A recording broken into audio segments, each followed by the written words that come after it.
We were seated at breakfast one morning, my wife and I, when the maid brought in a telegram. It was from Sherlock Holmes, and ran in this way: "Have you a couple of days to spare? Have just been wired for from the west of England in connection with Boscombe Valley tragedy. Shall be glad if you will come with me. Air and scenery perfect. Leave Paddington by the 11:15. "What do you say, dear?" said my wife, looking across at me. "Will you go?" "I really don't know what to say. I have a fairly long list at present." "Oh, Anstruther would do your work for you. You have been looking a little pale lately. I think that the change would do you good. And you are always so interested in Mr. Sherlock Holmes' cases." "I should be ungrateful if I were not, seeing what I gained through one of them," I answered. "But if I am to go, I must pack at once, for I have only half an hour." My experience of camp life in Afghanistan had at least had the effect of making me a prompt and ready traveller. My wants were few and simple, so that in less than the time stated I was in a cab with my valise, rattling away to Paddington Station. Sherlock Holmes was pacing up and down the platform, his tall, gaunt figure made even gaunter and taller by his long grey travelling cloak and close-fitting cloth cap. "It is really very good of you to come, Watson," said he. "It makes a considerable difference to me, having someone with me on whom I can thoroughly rely.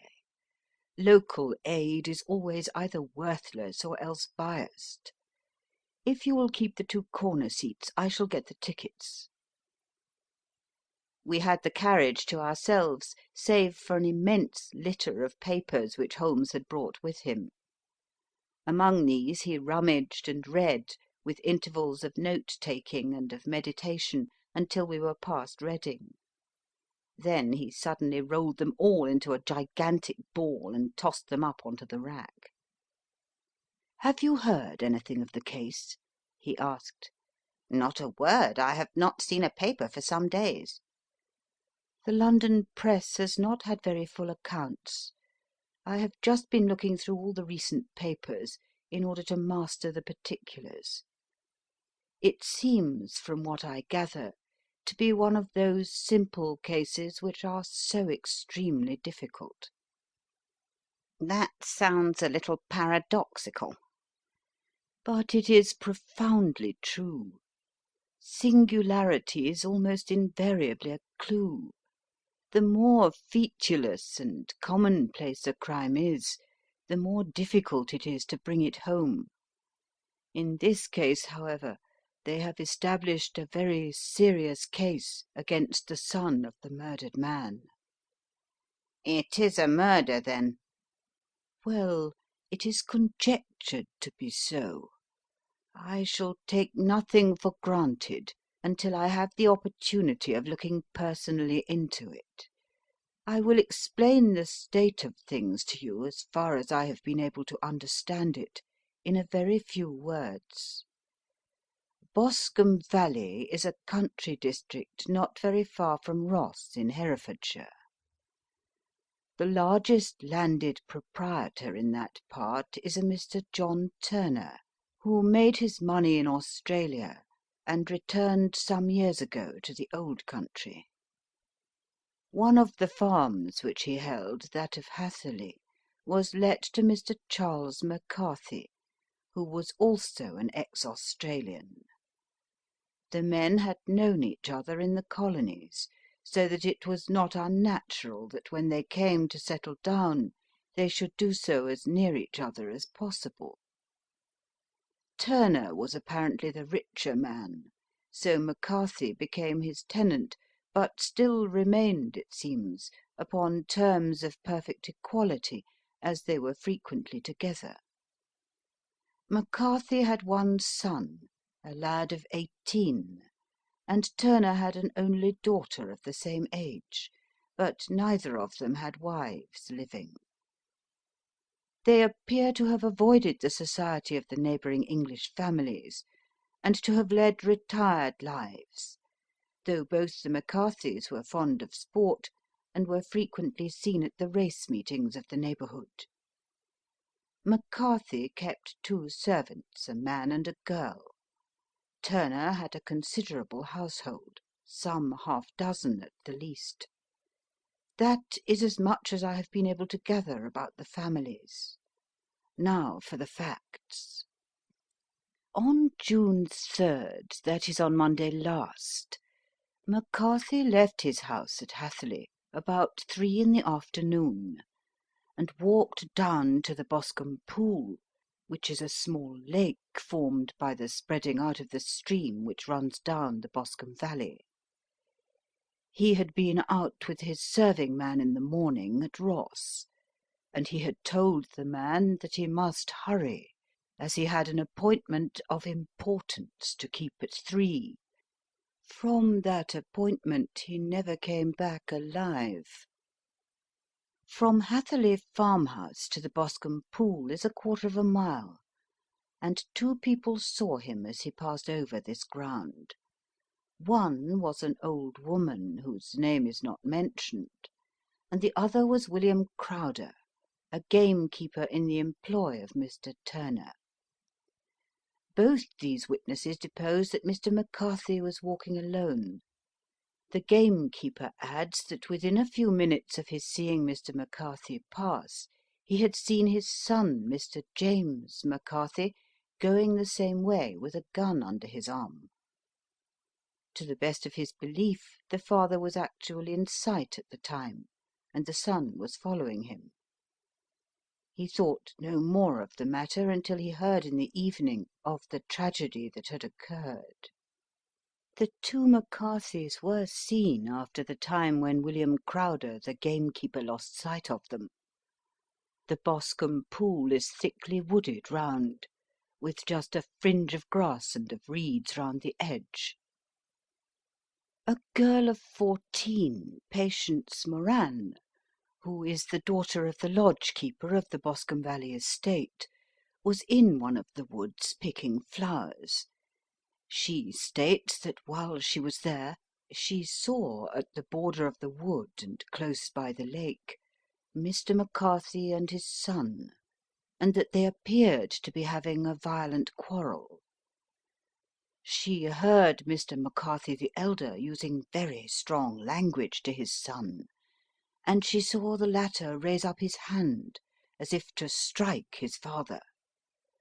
She was so frightened by their violence that she ran away and told her mother when she reached home that she had left the 2 McCarthys quarrelling near Boscombe Pool, and that she was afraid that they were going to fight. She had hardly said the words when young Mr. McCarthy came running up to the lodge to say that he had found his father dead in the wood, and to ask for the help of the lodge-keeper. He was much excited, without either his gun or his hat, and his right hand and sleeve were observed to be stained with fresh blood. On following him, they found the dead body stretched out upon the grass beside the pool. The head had been beaten in by repeated blows of some heavy and blunt weapon. The injuries were such as might very well have been inflicted by the butt end of his son's gun, which was found lying on the grass within a few paces of the body. Under these circumstances the young man was instantly arrested, and a verdict of wilful murder having been returned at the inquest on Tuesday, he was on Wednesday brought before the magistrates at Ross, who have referred the case to the next assizes. Those are the main facts of the case, as they came out before the coroner and the police court. I could hardly imagine a more damning case, I remarked. If ever circumstantial evidence pointed to a criminal, it does so here. Circumstantial evidence is a very tricky thing, answered Holmes thoughtfully. It may seem to point very straight to one thing, but if you shift your own point of view a little, you may find it pointing in an equally uncompromising manner to something entirely different. It must be confessed, however, that the case looks exceedingly grave against the young man, and it is very possible that he is indeed the culprit. There are several people in the neighbourhood, however, and among them Miss Turner, the daughter of the neighbouring landowner, who believe in his innocence, and who have retained Lestrade, whom you may recollect in connection with the study in scarlet, to work out the case in his interest. Lestrade, being rather puzzled, has referred the case to me, and hence it is that two middle-aged gentlemen are flying westward at 50 miles an hour, instead of quietly digesting their breakfasts at home. I am afraid, said I, that the facts are so obvious that you will find little credit to be gained out of this case. There is nothing more deceptive than an obvious fact, he answered, laughing. Besides, we may chance to hit upon some other obvious facts, which may have been by no means obvious to Mr. Lestrade. You know me too well to think that I am boasting when I say that I shall either confirm or destroy his theory by means which he is quite incapable of employing, or even of understanding. To take the first example to hand, I very clearly perceive that in your bedroom the window is upon the right-hand side, and yet I question whether Mr. Lestrade would have noted even so self-evident a thing as that. How on earth? My dear fellow, I know you well. I know the military neatness which characterizes you. You shave every morning, and in this season you shave by the sunlight. But since your shaving is less and less complete as we get farther back on the left side, until it becomes positively slovenly as we get round the angle of the jaw, it is surely very clear that that side is less illuminated than the other. I could not imagine a man of your habits looking at himself in an equal light and being satisfied with such a result. I only quote this as a trivial example of observation and inference. Therein lies my métier, and it is just possible that it may be of some service in the investigation which lies before us. There are one or two minor points which were brought out in the inquest, and which are worth considering. What are they? It appears that his arrest did not take place at once, but after the return to Hatherley Farm. On the Inspector of Constabulary informing him that he was a prisoner, he remarked that he was not surprised to hear it, and that it was no more than his deserts. This observation of his had the natural effect of removing any traces of doubt which might have remained in the minds of the coroner's jury. It was a confession, I ejaculated. No, for it was followed by a protestation of innocence. Coming on the top of such a damning series of events, it was at least a most suspicious remark. On the contrary, said Holmes, it is the brightest rift which I can at present see in the clouds. However innocent he might be, he could not be such an absolute imbecile as not to see that the circumstances were very black against him.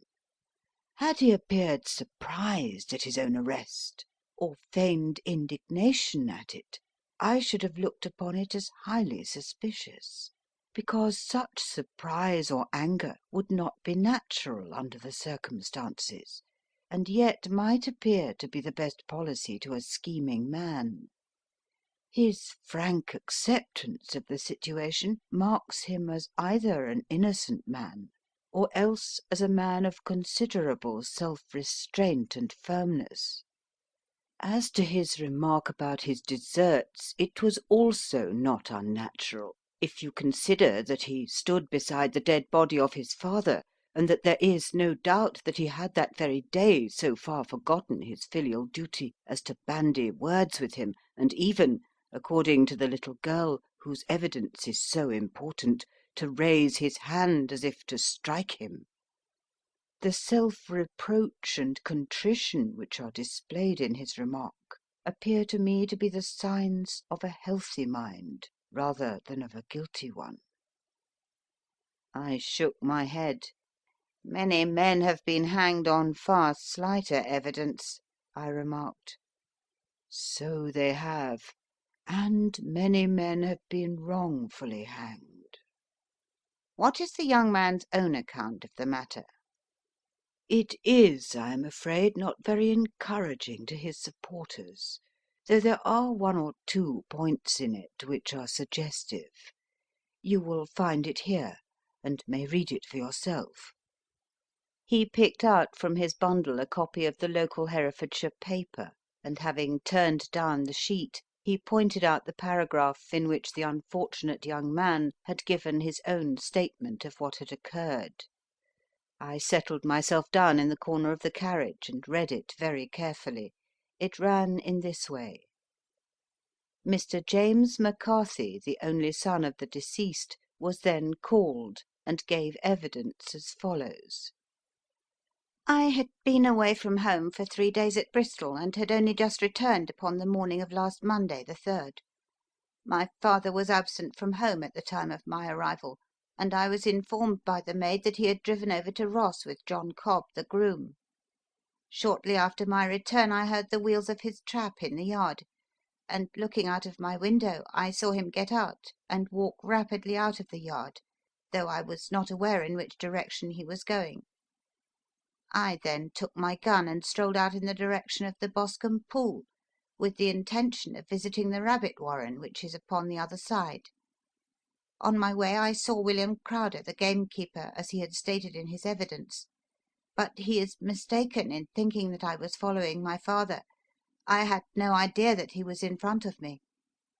When about 100 yards from the pool I heard a cry of coo-ee, which is a usual signal between my father and myself. I then hurried forward, and found him standing by the pool. He appeared to be much surprised at seeing me, and asked me rather roughly what I was doing there. A conversation ensued which led to high words, and almost to blows, for my father was a man of a very violent temper. Seeing that his passion was becoming ungovernable, I left him and returned towards Hatherley Farm. I had not gone more than 150 yards, however, when I heard a hideous outcry behind me, which caused me to run back again. I found my father expiring upon the ground, with his head terribly injured. I dropped my gun and held him in my arms, but he almost instantly expired. I knelt beside him for some minutes, and then made my way to Mr. Turner's lodge keeper, his house being the nearest, to ask for assistance. I saw no one near my father when I returned, and I have no idea how he came by his injuries. He was not a popular man, being somewhat cold and forbidding in his manners, but he had, as far as I know, no active enemies. I know nothing further of the matter. The Coroner: Did your father make any statement to you before he died? Witness: He mumbled a few words, but I could only catch some allusion to a rat. The Coroner: What did you understand by that? Witness: It conveyed no meaning to me. I thought that he was delirious. The Coroner: What was the point upon which you and your father had this final quarrel? Witness: I should prefer not to answer. The Coroner: I am afraid that I must press it. Witness: It is really impossible for me to tell you. I can assure you that it has nothing to do with the sad tragedy which followed. The Coroner: That is for the court to decide. I need not point out to you that your refusal to answer will prejudice your case considerably in any future proceedings which may arise. Witness: I must still refuse. The Coroner: I understand that the cry of coo-wee was a common signal between you and your father. Witness: It was. The Coroner: How was it, then, that he uttered it before he saw you, and before he even knew that you had returned from Bristol? Witness (with considerable confusion): I do not know. A Juryman: Did you see nothing which aroused your suspicions when you returned on hearing the cry, and found your father fatally injured? Witness: Nothing definite. The Coroner: What do you mean? Witness: I was so disturbed and excited as I rushed out into the open that I could think of nothing except my father. Yet I have a vague impression that as I ran forward, something lay upon the ground to the left of me. It seemed to me to be something grey in colour, a coat of some sort, or a plaid perhaps. When I rose from my father I looked round for it, but it was gone. Do you mean that it disappeared before you went for help? Yes, it was gone. You cannot say what it was? No, I had a feeling something was there. How far from the body? A dozen yards or so. And how far from the edge of the wood? About the same. Then, if it was removed, it was while you were within a dozen yards of it? Yes, but with my back towards it. This concluded the examination of the witness. I see, said I, as I glanced down the column, that the coroner in his concluding remarks was rather severe upon young McCarthy. He calls attention, and with reason, to the discrepancy about his father having signalled to him before seeing him, also to his refusal to give details of his conversation with his father, and his singular account of his father's dying words. They are all, as he remarks, very much against the son. Holmes laughed softly to himself, and stretched himself out upon the cushioned seat. "Both you and the coroner have been at some pains," said he, "to single out the very strongest points in the young man's favour. Don't you see that you alternately give him credit for having too much imagination and too little?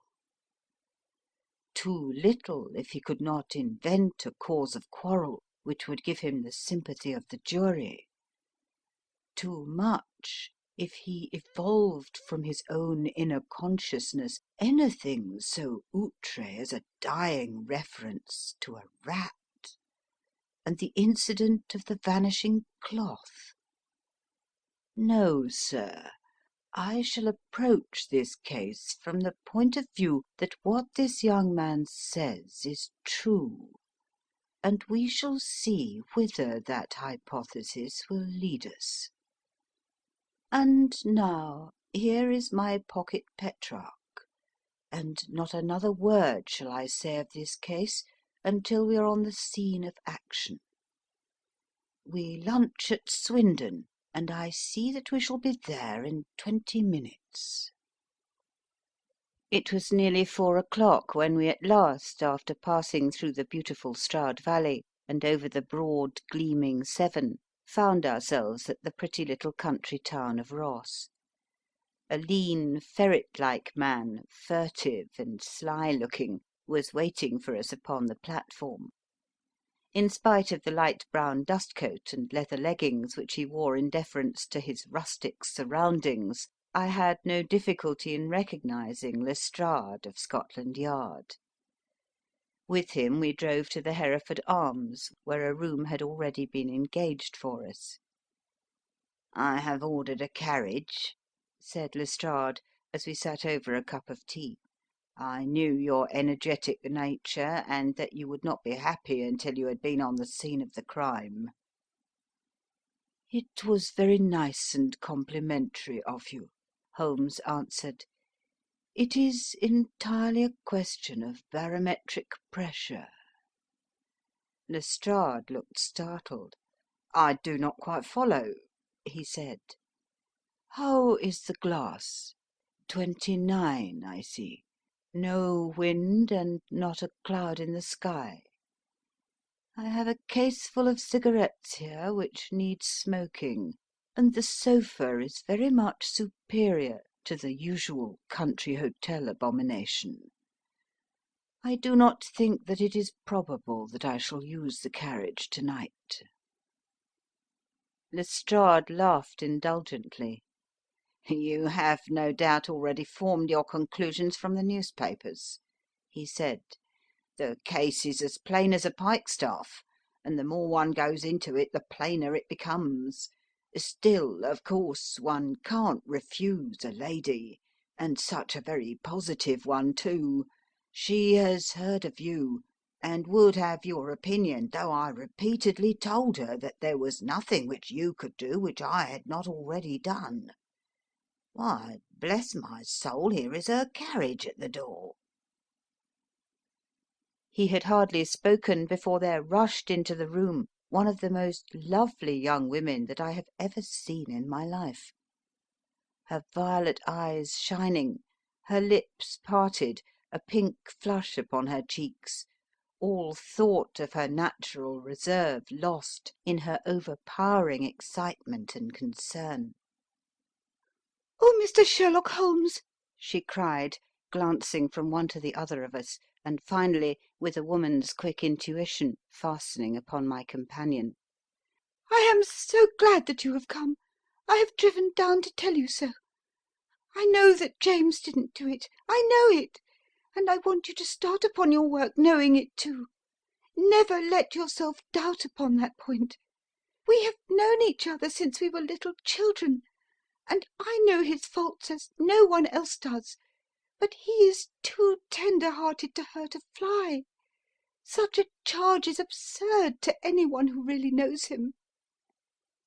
"I hope we may clear him, Miss Turner," said Sherlock Holmes. "You may rely upon my doing all that I can." "But you have read the evidence. You have formed some conclusion. Do you not see some loophole, some flaw? Do you not yourself think that he is innocent?" "I think that it is very probable." "There now!" she cried, throwing back her head and looking defiantly at Lestrade. "You hear? He gives me hopes." Lestrade shrugged his shoulders. "I am afraid that my colleague has been a little quick in forming his conclusions," he said. "But he is right. Oh, I know that he is right. James never did it. And about his quarrel with his father, I am sure that the reason why he would not speak about it to the coroner was because I was concerned in it."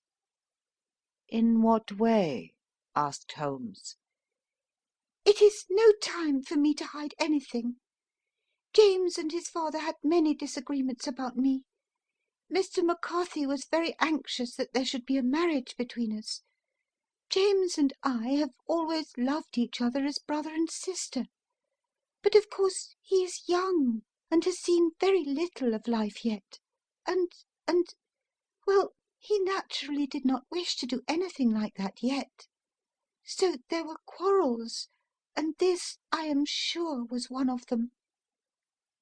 "And your father?" asked Holmes. "Was he in favour of such a union?" "No, he was averse to it also. No one but Mr. McCarthy was in favour of it." A quick blush passed over her fresh young face as Holmes shot one of his keen, questioning glances at her. "Thank you for this information," said he. May I see your father if I call tomorrow?" "I am afraid the doctor won't allow it." "The doctor?" "Yes. Have you not heard? Poor father has never been strong for years back, but this has broken him down completely. He has taken to his bed, and Dr. Willow says that he is a wreck, and that his nervous system is shattered. Mr. McCarthy was the only man alive who had known Dad in the old days in Victoria." "Ah, in Victoria. That is important." "Yes, at the mines." "Quite so. At the gold mines, where, as I understand, Mr. Turner made his money." "Yes, certainly." "Thank you, Miss Turner. You have been of material assistance to me." "You will tell me if you have any news tomorrow? No doubt you will go to the prison to see James. Oh, if you do, Mr. Holmes, do tell him that I know him to be innocent." "I will, Miss Turner." "I must go home now, for Dad is very ill, and he misses me so if I leave him. Good bye, and God help you in your undertaking." She hurried from the room as impulsively as she had entered, and we heard the wheels of her carriage rattle off down the street. "I am ashamed of you, Holmes," said Lestrade with dignity after a few minutes' silence. "Why should you raise up hopes which you are bound to disappoint? I am not over tender of heart, but I call it cruel." "I think that I see my way to clearing James McCarthy," said Holmes. "Have you an order to see him in prison?" "Yes, but only for you and me." "Then I shall reconsider my resolution about going out. We have still time to take a train to Hereford and see him to-night?" "Ample." "Then let us do so. Watson, I fear that you will find it very slow, but I shall only be away a couple of hours." I walked down to the station with them, and then wandered through the streets of the little town, finally returning to the hotel, where I lay upon the sofa and tried to interest myself in a yellow-backed novel. The puny plot of the story was so thin, however, when compared to the deep mystery through which we were groping, and I found my attention wander so continually from the action to the fact, that I at last flung it across the room and gave myself up entirely to a consideration of the events of the day. Supposing that this unhappy young man's story were absolutely true, then what hellish thing, what absolutely unforeseen and extraordinary calamity could have occurred between the time when he parted from his father and the moment when, drawn back by his screams, he rushed into the glade? It was something terrible and deadly. What could it be? Might not the nature of the injuries reveal something to my medical instincts? I rang the bell and called for the weekly county paper, which contained a verbatim account of the inquest. In the surgeon's deposition it was stated that the posterior third of the left parietal bone and the left half of the occipital bone had been shattered by a heavy blow from a blunt weapon. I marked the spot upon my own head. Clearly such a blow must have been struck from behind. That was to some extent in favour of the accused, as when seen quarrelling he was face to face with his father. Still, it did not go for very much, for the older man might have turned his back before the blow fell. Still, it might be worth while to call Holmes' attention to it. Then there was the peculiar dying reference to a rat. What could that mean? It could not be delirium. A man dying from a sudden blow does not commonly become delirious. No, it was more likely to be an attempt to explain how he met his fate. But what could it indicate? I cudgelled my brains to find some possible explanation. And then the incident of the grey cloth seen by young McCarthy. If that were true, the murderer must have dropped some part of his dress, presumably his overcoat, in his flight, and must have had the hardihood to return and to carry it away at the instant when the son was kneeling with his back turned not a dozen paces off. What a tissue of mysteries and improbabilities the whole thing was! I did not wonder at Lestrade's opinion, and yet I had so much faith in Sherlock Holmes' insight that I could not lose hope as long as every fresh fact seemed to strengthen his conviction of young McCarthy's innocence. It was late before Sherlock Holmes returned. He came back alone, for Lestrade was staying in lodgings in the town. "The glass still keeps very high," he remarked as he sat down. "It is of importance that it should not rain before we are able to go over the ground. On the other hand, a man should be at his very best and keenest for such nice work as that, and I did not wish to do it when fagged by a long journey. I have seen young McCarthy." "And what did you learn from him?" "Nothing." Could he throw no light?" "None at all. I was inclined to think at one time that he knew who had done it, and was screening him or her, but I am convinced now that he is as puzzled as everyone else. He is not a very quick-witted youth, though comely to look at, and I should think sound at heart."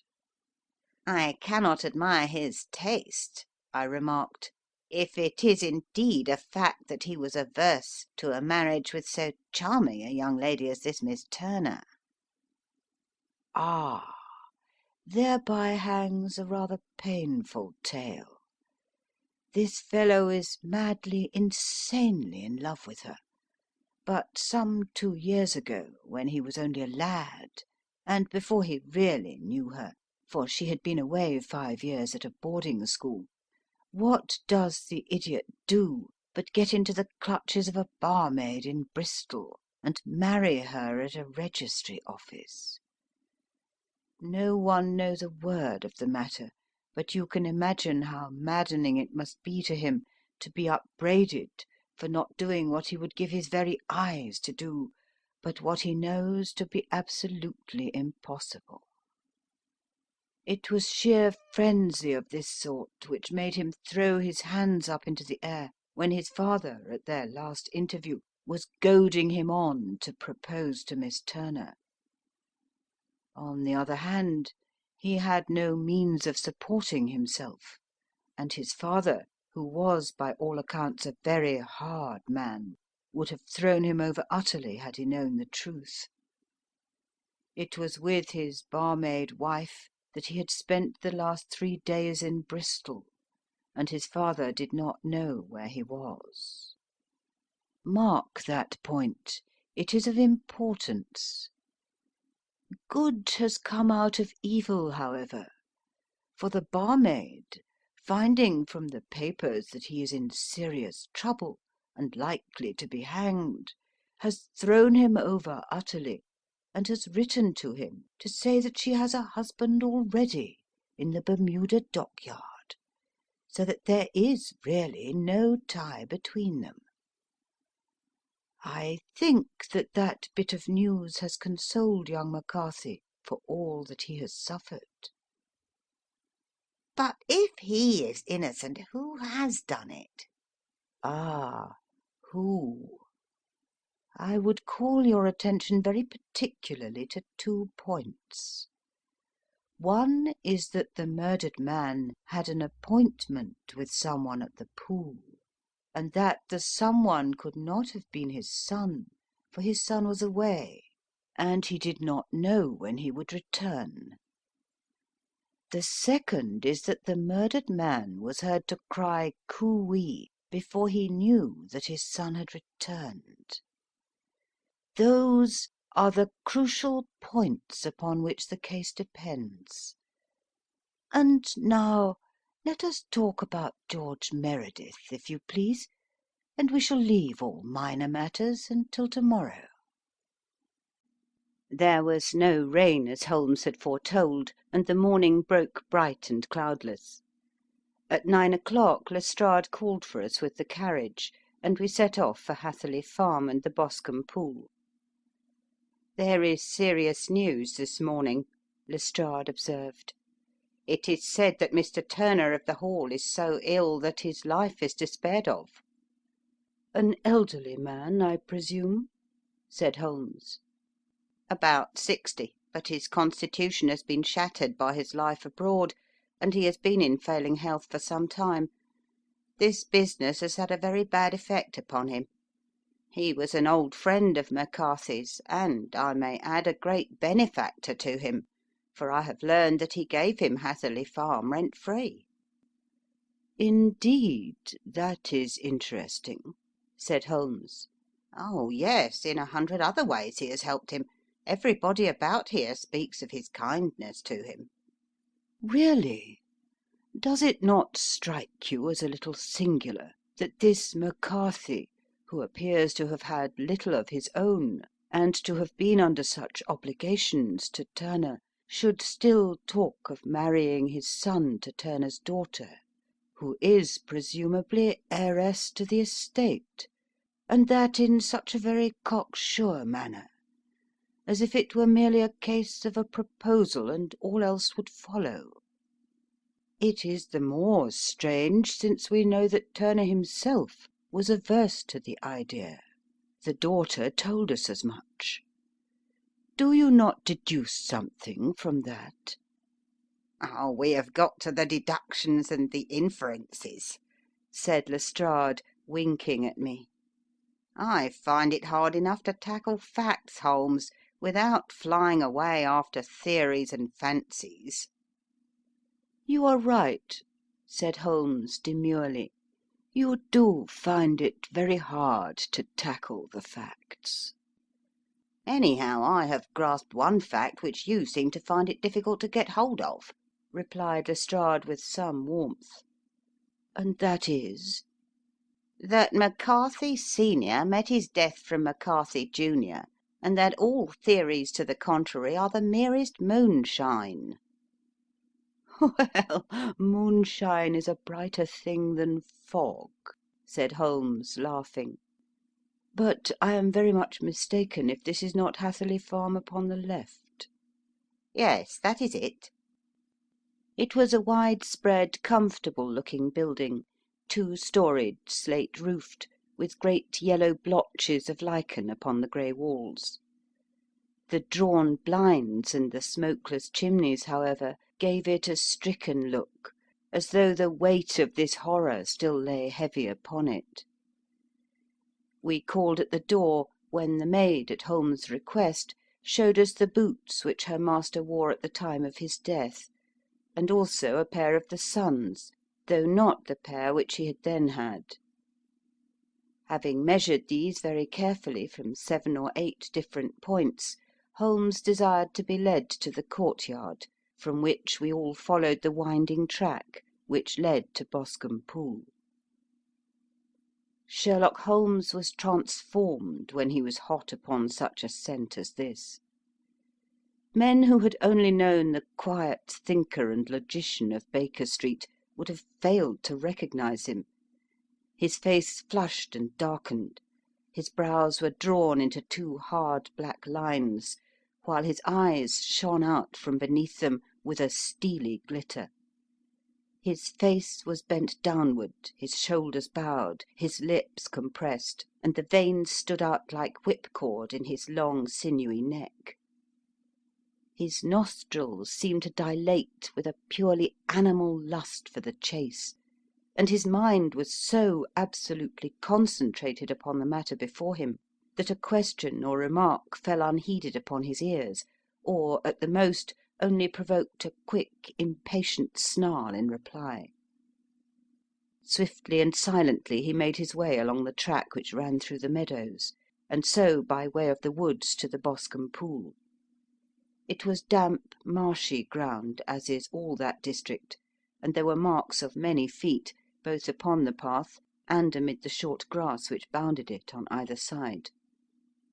Sometimes Holmes would hurry on, sometimes stop dead, and once he made quite a little detour into the meadow. Lestrade and I walked behind him, the detective indifferent and contemptuous, while I watched my friend with the interest which sprang from the conviction that every one of his actions was directed towards a definite end.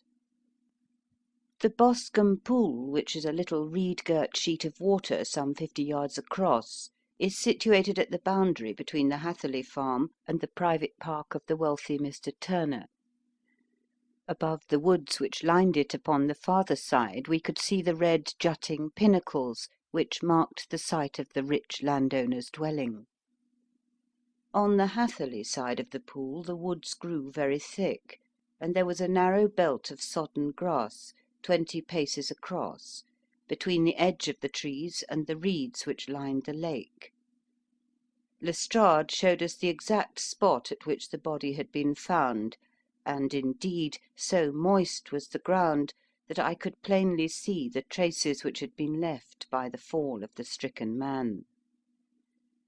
To Holmes, as I could see by his eager face and peering eyes, very many other things were to be read upon the trampled grass.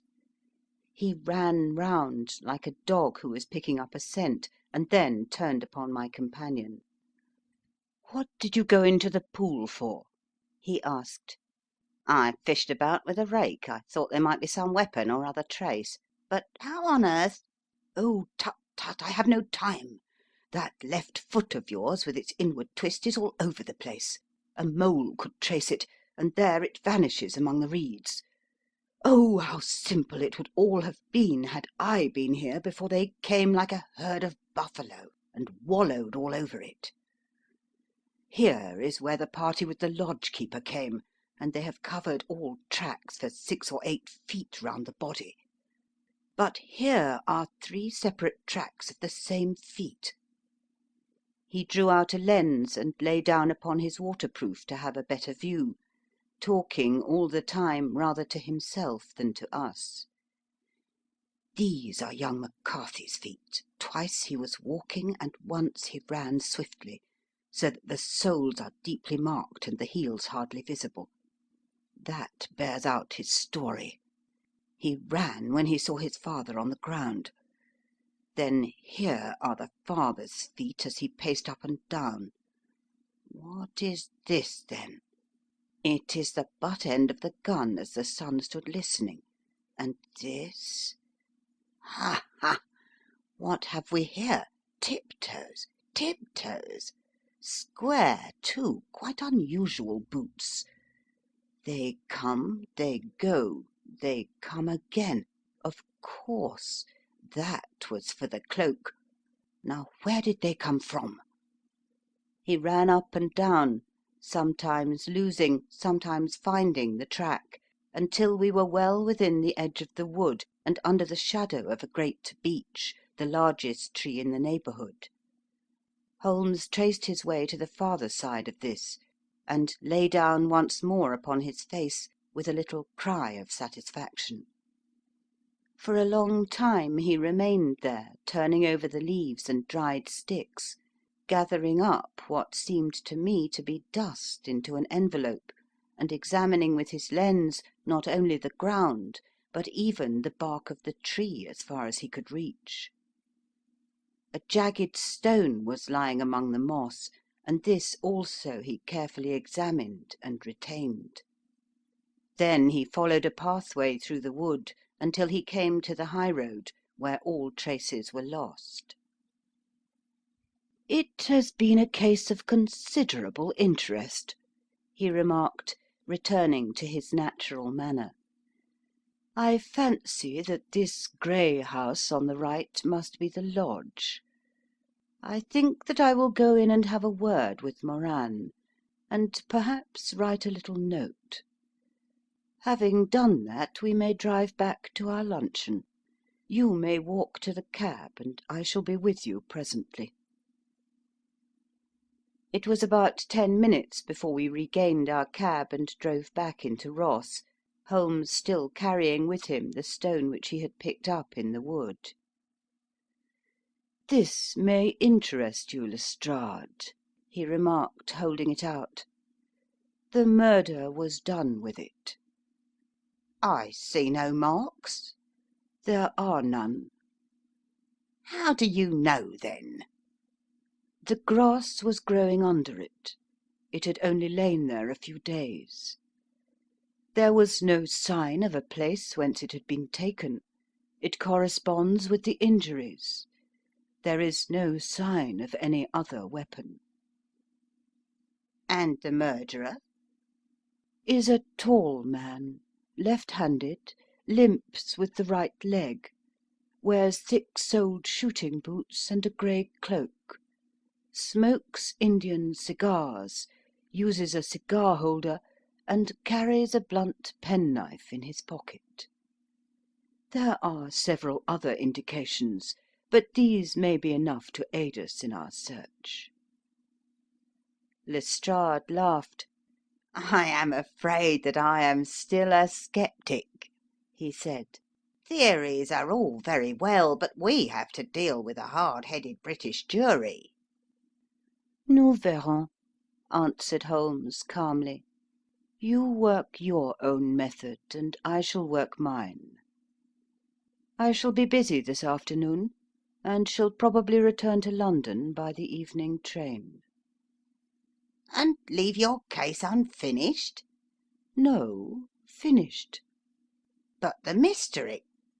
"It is solved." "Who was the criminal, then?"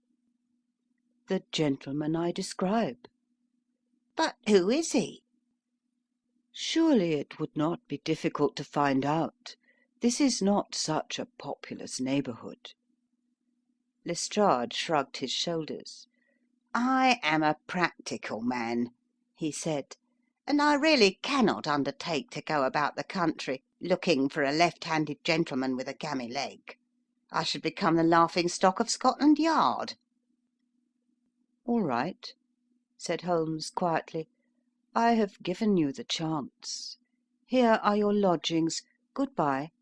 I shall drop you a line before I leave."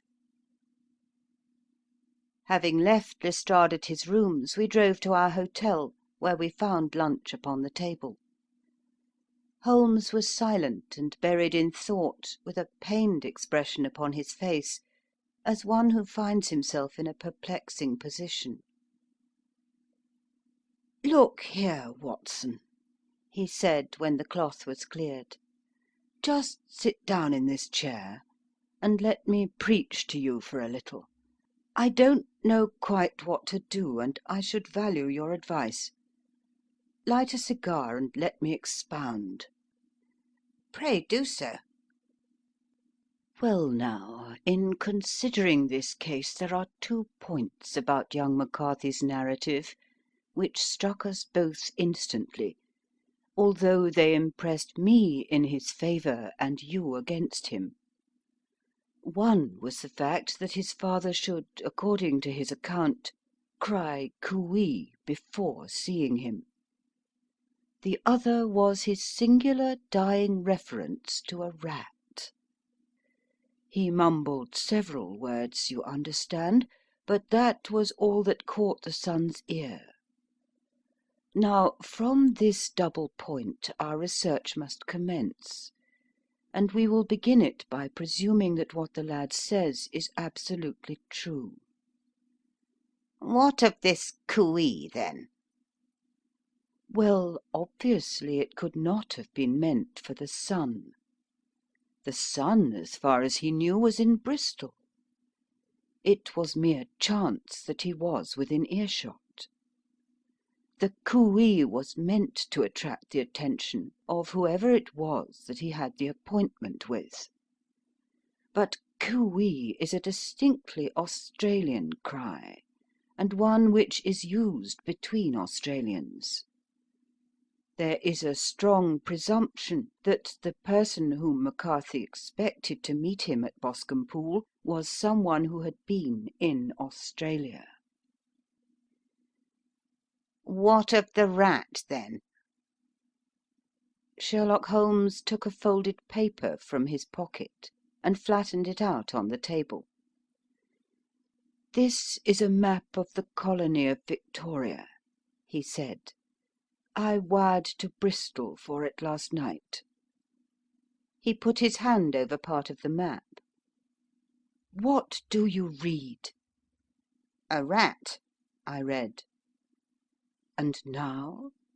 He raised his hand. Ballarat. "Quite so. That was the word the man uttered, and of which his son only caught the last two syllables. He was trying to utter the name of his murderer, so and so of Ballarat." It is wonderful, I exclaimed. "It is obvious. And now, you see, I had narrowed the field down considerably. The possession of a grey garment was a third point, which, granting the son's statement to be correct, was a certainty. We have come now out of mere vagueness to the definite conception of an Australian from Ballarat with a grey cloak." certainly. "And one who was at home in the district, for the pool can only be approached by the farm or by the estate, where strangers could hardly wander." Quite so. Then comes our expedition of today. By an examination of the ground, I gained the trifling details which I gave to that imbecile Lestrade as to the personality of the criminal. But how did you gain them? You know my method. It is founded upon the observation of trifles.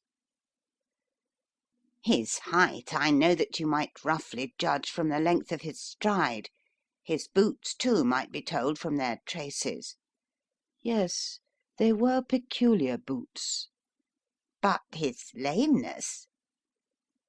The impression of his right foot was always less distinct than his left. He put less weight upon it. Why? Because he limped. He was lame.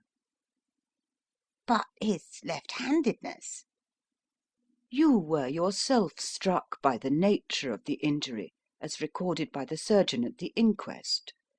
The blow was struck from immediately behind, and yet was upon the left side. Now, how can that be, unless it were by a left-handed man? He had stood behind that tree during the interview between the father and son. He had even smoked there. I found the ash of a cigar, which my special knowledge of tobacco ashes enables me to pronounce as an Indian cigar. I have, as you know, devoted some attention to this, and written a little monograph on the ashes of 140 different varieties of pipe, cigar, and cigarette tobacco. Having found the ash, I then looked round and discovered the stump among the moss where he had tossed it. It was an Indian cigar, of the variety which are rolled in Rotterdam. And the cigar-holder? I could see that the end had not been in his mouth, therefore he used a holder. The tip had been cut off, not bitten off, but the cut was not a clean one, so I deduced a blunt penknife. Holmes, I said, you have drawn a net round this man from which he cannot escape, and you have saved an innocent human life as truly as if you had cut the cord which was hanging him. I see the direction in which all this points. The culprit is Mr. John Turner, cried the hotel waiter, opening the door of our sitting-room and ushering in a visitor. The man who entered was a strange and impressive figure. His slow, limping step and bowed shoulders gave the appearance of decrepitude, and yet his hard, deep-lined, craggy features and his enormous limbs showed that he was possessed of unusual strength of body and of character. His tangled beard, grizzled hair, and outstanding drooping eyebrows combined to give an air of dignity and power to his appearance, but his face was of an ashen white, while his lips and the corners of his nostrils were tinged with a shade of blue. It was clear to me at a glance that he was in the grip of some deadly and chronic disease. "Pray sit down on the sofa," said Holmes gently. "You had my note." Yes, the lodge-keeper brought it up. You said that you wished to see me here to avoid scandal. "I thought people would talk if I went to the hall." And why did you wish to see me? He looked across at my companion with despair in his weary eyes, as though his question was already answered. "Yes," said Holmes, answering the look rather than the words. "It is so. I know all about McCarthy." The old man sank his face in his hands. God help me, He cried. but I would not have let the young man come to harm. I give you my word that I would have spoken out if it went against him at the assizes. "I am glad to hear you say so," said Holmes gravely. I would have spoken now had it not been for my dear girl. It would break her heart. It will break her heart when she hears that I'm arrested. "It may not come to that," said Holmes. What? "I am no official agent. I understand that it was your daughter who required my presence here, and I am acting in her interests. Young McCarthy must be got off, however." I am a dying man, said old Turner. I have had diabetes for years. My doctor says it is a question whether I shall live a month. Yet I would rather die under my own roof than in a jail. Holmes rose and sat down at the table with his pen in his hand and a bundle of paper before him. "Just tell us the truth," he said. "I shall jot down the facts. You will sign it, and Watson here can witness it. Then I could produce your confession at the last extremity to save young McCarthy. I promise you that I shall not use it unless it is absolutely needed." It's as well, said the old man. It's a question whether I shall live to the assizes, so it matters little to me. But I should wish to spare Alice the shock. And now I will make the thing clear to you. It has been a long time in the acting, but will not take me long to tell. You didn't know this dead man, McCarthy. He was a devil incarnate. I tell you that. God keep you out of the clutches of such a man as he. His grip has been upon me these 20 years, and he has blasted my life. I'll tell you first how I came to be in his power. It was in the early 60s at the diggings. I was a young chap then, hot-blooded and reckless, ready to turn my hand at anything. I got among bad companions, took to drink, had no luck with my claim, took to the bush, and, in a word, became what you would call over here a highway robber. There were 6 of us, and we had a wild free life of it, sticking up a station from time to time, or stopping the waggons on the road to the diggings. Black Jack of Ballarat was the name I went under, and our party is still remembered in the colony as the Ballarat Gang. One day a gold convoy came down from Ballarat to Melbourne, and we lay in wait for it and attacked it. There were 6 troopers and 6 of us, so it was a close thing, but we emptied 4 of their saddles at the first volley. 3 of our boys were killed, however, before we got the swag. I put my pistol to the head of the wagon driver, who was this very man McCarthy. I wished to the Lord that I had shot him then, but I spared him, though I saw his wicked little eyes fixed on my face, as though to remember every feature. We got away with the gold, became wealthy men, and made our way over to England without being suspected. There I parted from my old pals, and determined to settle down to a quiet and respectable life. I bought this estate, which chanced to be in the market, and I set myself to do a little good with my money, to make up for the way in which I had earned it. I married too, and though my wife died young, she left me my dear little Alice. Even when she was just a baby, her wee hand seemed to lead me down the right path as nothing else had ever done. In a word, I turned over a new leaf, and did my best to make up for the past. All was going well when McCarthy laid his grip upon me. I had gone up to town about an investment, and I met him in Regent Street, with hardly a coat to his back or a boot to his foot. "Here we are, Jack," says he, touching me on the arm. "We'll be as good as a family to you. There's 2 of us, me and my son, and you can have the keeping of us.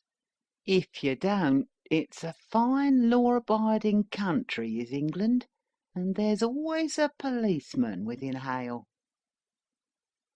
Well, down they came to the West Country. There was no shaking them off, and there they have lived rent-free on my best land ever since. There was no rest for me, no peace, no forgetfulness. Turn where I would, there was his cunning, grinning face at my elbow. It grew worse as Alice grew up, for he soon saw I was more afraid of her knowing my past than of the police. Whatever he wanted he must have, and whatever it was I gave him without question. Land, money, houses, until at last he asked a thing which I could not give. He asked for Alice. His son, you see, had grown up, and so had my girl, and as I was known to be in weak health, it seemed a fine stroke to him that his lad should step into the whole property. But there I was firm. I would not have his cursed stock mixed with mine.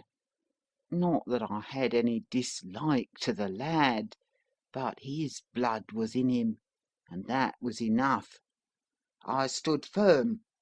McCarthy threatened. I braved him to do his worst. We were to meet at the pool midway between our houses to talk it over. When I went down there I found him talking with his son, so I smoked a cigar and waited behind a tree until he should be alone. But as I listened to his talk, all that was black and bitter in me seemed to come uppermost. He was urging his son to marry my daughter with as little regard for what she might think as if she were a slut from off the streets.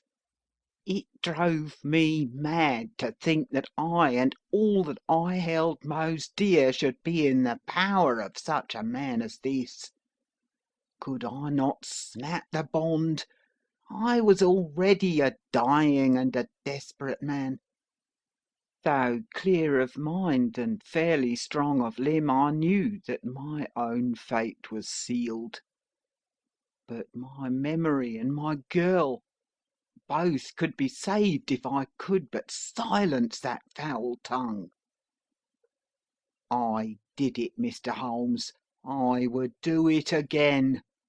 Deeply as I have sinned, I have led a life of martyrdom to atone for it. But that my girl should be entangled in the same meshes which held me was more than I could suffer.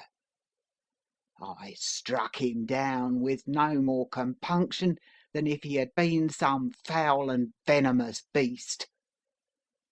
His cry brought back his son, but I had gained the cover of the wood, though I was forced to go back to fetch the cloak which I had dropped in my flight.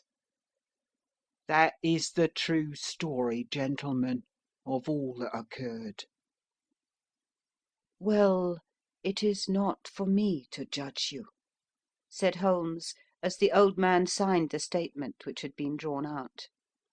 "I pray that we may never be exposed to such a temptation." I pray not, sir. And what do you intend to do?